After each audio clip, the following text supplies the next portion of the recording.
Hey, I'm Andy Aledort. In this edition of In Deep, I'd like to talk about playing rhythm guitar. One of my many alternate jobs, besides being locked in this basement, is playing guitar with Dickie Betts from the Allman Brothers in the band Dickie Betts and Great Southern.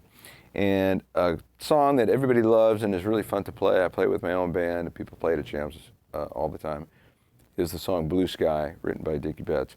Blue Sky, the jam part is pretty much just E to A. It's fun to throw a D in there and do sort of a Grateful Dead, Franklin's Tower, E to D to A, back to D, and then that's the cycle. And when you play rhythm guitar, and you know, one of the things that happens when I am playing with Dickie is I have to come up with interesting chord voicings and voice leading and chord forms to connect these three chords in different ways, in an inventive way, continually, so the rhythm part won't become too boring. So that's what I'd like to show you in this lesson, some different ways to play rhythm over that type of groove using different voicings.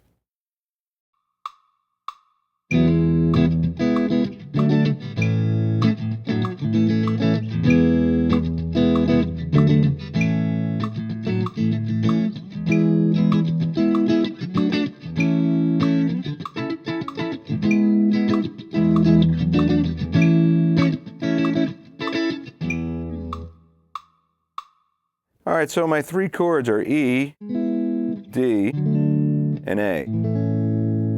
Now you could, of course, always play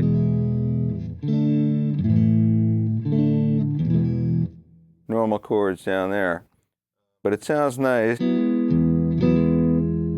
So this first inversion, you call this first inversion because the third G sharp is in the bass, the lowest note. That's the way chord voicings work. Root position, the root note is the lowest note. First inversion, the third is the lowest note.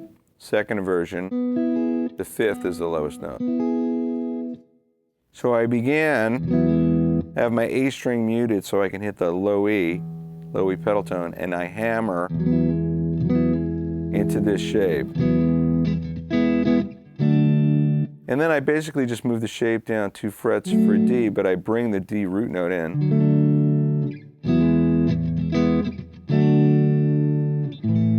And then I play a straight A chord here like that. When I go back to D, I'm just going to use the smaller piece, because I can then slide back into my E.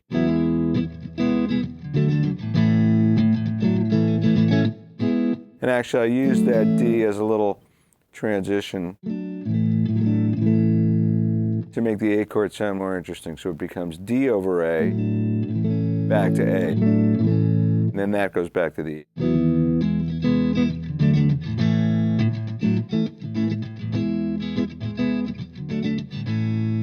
And then the second half, I move to different voicings. So up here,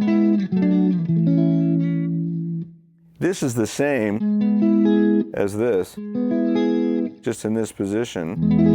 And again, I can do it with the open low E on the bottom. But now, each note moves down to the next corresponding note of the corresponding chord.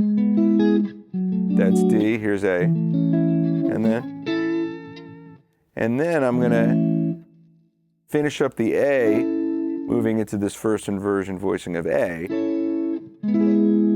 which sets me up to move back to my E.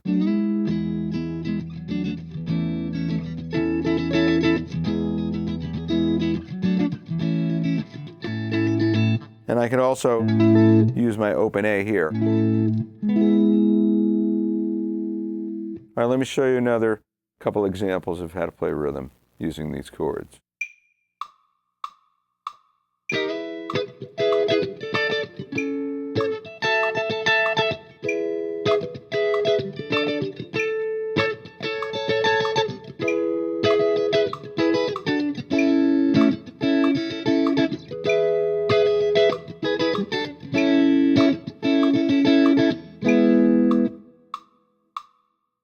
All right, I started up here with this voicing. That's E. Then I use that little voicing for D. And then I use that for A. So you can see you have some common tones, like this A note here is in the D chord and in the A chord. And then I can bar across the top too, and I get this little bit unusual, and it sounds nice, fills it out.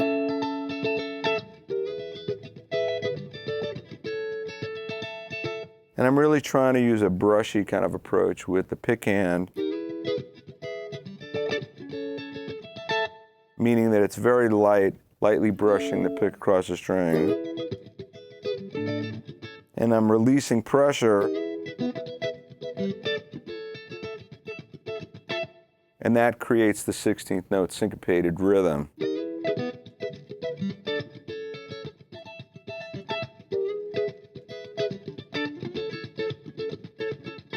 So I end up just hitting the chord on the up strokes. You know, that's one thing that happens. Then I move down. I went from this E to this E, and then E to D to A there like that.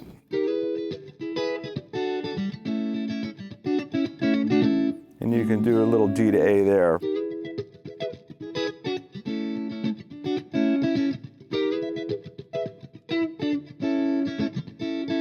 And then wrapped up right here, like that. So a good thing to do is to learn your voicings for each of the 3 chords, let's say on the top 3 strings. So here would be different voicings of E.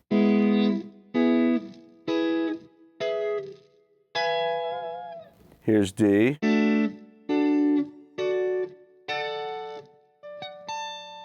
And here's A.